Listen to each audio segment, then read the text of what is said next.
the start of the art, and I tell this story because I think it's so cute,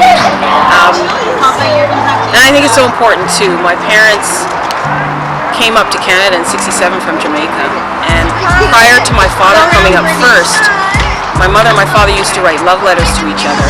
And I remember I was about 10, 11 years old, and my mother was going through her stack of love letters. And she says, "Oh, Georgia, look at this love letter here. Look at this letter. You wrote a little note in there to your dad." And I looked at it, and I was not even 2 yet, and there was a little scribble there. And I just squealed because I thought, oh wow, look, I was an artist from then. I must have known clothes. I have some wild hairstyle. This has always been my mark. This has always been me. So I decided that this is the path that I wanted to take. I wanted to take this path and be an artist. I really didn't plan. I really didn't know what I was going to do as an artist. I could say the next phase of my life as an artist, as a professional artist, it allowed me to discover expressive arts therapy, or sometimes it's called creative arts therapy. My art changed. My art changed, and I began to do abstract expressionism. So I can now say that I call myself an expressionistic artist. And how did that come about? Again, relationship. It's relationships that I formed with other artists who were doing abstract work, and I got involved in the art world, and it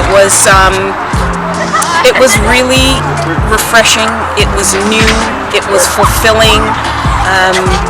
I realized that I could hang with all these players, and so the artwork started to change. Of course, we all use social media, and in using social media, that's where I got responses and reactions from my art that just blew me away. I find that I'm connected with the educational institutions and students, and it's a really interesting thing to know that kids from a very, very young age are suffering anxiety, they're suffering from depression, things that happen in their household that affect them physiologically, psychologically, emotionally.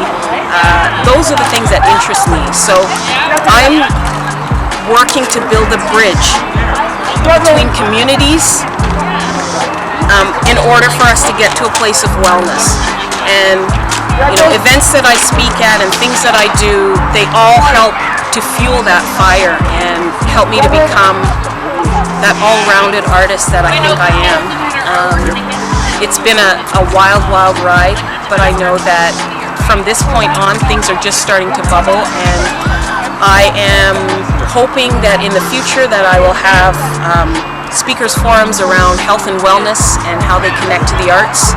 I am working on building collectives within the District of Durham and throughout the GTA. And now, like me, I have a gift and I have a voice and I have something to say about the healing properties of art and creativity.